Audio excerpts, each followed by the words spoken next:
Welcome our new channel history passion. एक नई सोच। आज है पार्ट 3 प्रकाश का परावर्तन तथा अपवर्तन कक्षा 10। चलिए एक नई जोश और उत्साह के साथ शुरू करते हैं कि अवतल दर्पण क्या होता है, यानी कॉनकेव मिरर। जिसकी परावर्तक सतह धसी हुई होती है उसे अवतल दर्पण कहते हैं। जैसे आप ये देख सकते हैं, ये है कॉनकेव मिरर जिसके इस तरफ पॉलिश होता है। भाई पॉलिश क्यों होता है? ताकि परावर्तन हो। ये होती है अवतल दर्पण। दूसरा होता है उत्तल दर्पण यानी कॉन्वेक्स मिरर, जिसकी परावर्तक सतह उठी हुई हो वह उत्तल दर्पण कहलाता है। मतलब जिसकी परावर्तक सतह उभरी हुई हो, जैसे आप देख सकते हैं। इसके इस तरफ पॉलिश होता है। पॉलिश इसलिए होता है ताकि परावर्तन हो। देखो भाई, मैं जितना लिखवाता हूँ आप अपने फेयर में लिखा करिए ताकि आपका कोर्स ख़त्म हो सके और आप किसी से पीछे ना रहे। चलिए आगे देखते हैं।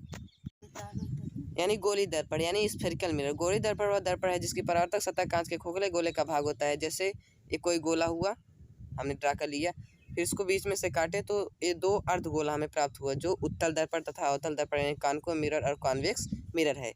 ठीक, तो आप समझ गए होंगे। फिर हम आगे देखेंगे क्या, वक्रता केंद्र यानी सेंटर ऑफ कर्वेचर। गोली दर्पण जिस गोले का भाग है उस गोले के केंद्र को वक्रता केंद्र कहते हैं। जैसे ये वही गोला है जिसका गोली दर्पण भाग है और इसके केंद्र को वक्रता केंद्र कहते हैं। ठीक, फिर आगे आता है मुख्य अक्ष यानी मेन एक्सिस। ध्रुव तथा के वक्रता केंद्र को मिलाने वाली रेखा को मुख्य अक्ष कहते हैं। जैसे ये मुख्य फोकस ये अवतल दर्पण है और ये वक्रता केंद्र तथा ये ध्रुवी। वक्रता केंद्र और ध्रुव को मिलाने वाली रेखा मुख्य अक्ष कहलाती है। फिर आगे ये उत्तल दर्पण में ध्रुवी, वक्रता केंद्र तथा ये फोकस मुख्य फोकस तथा ये अवतल दर्पण में हुआ। फिर आता है वक्रता त्रिज्या यानी रेडियस ऑफ कर्वेचर। क्या होता है? ध्रुव और वक्रता केंद्र को मिलाने वाली रेखा को लंबाई को वक्रता त्रिज्या कहते हैं। जैसे वक्रता केंद्र और ध्रुव हुआ और ये फोकस दूरी, दोनों को मिलाने वाली रेखा की लंबाई वक्रता त्रिज्या हुई। और मुख्य फोकस क्या होता है? Focal length.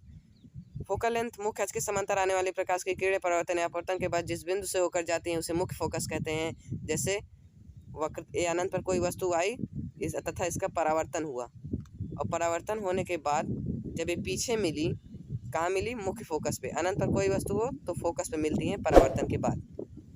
तो सब्सक्राइब करना ना भूलें। फिर आगे देखते हैं, ये होता है अवतल दर्पण। कोई वस्तु अनंत से आई, इसका परावर्तन हुआ, परावर्तन होने के बाद मुख्य फोकस पर बनी, इसका प्रतिबिंब। ये हो गया परावर्तित किरण तथा ये आपतित किरण।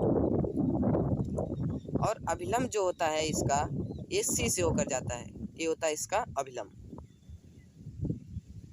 फिर उत्तल दर्पण में कैसे होता है? अनंत से कोई वस्तु आई, उसका प्रतिबिंब परावर्तन हुआ, प्रतिबिंब उसका फोकस पर बना। तो सब्सक्राइब करना ना भूलें। नेक्स्ट वीडियो में हम पार्ट 4 में देखेंगे प्रतिबिंब के नियम क्या होते हैं।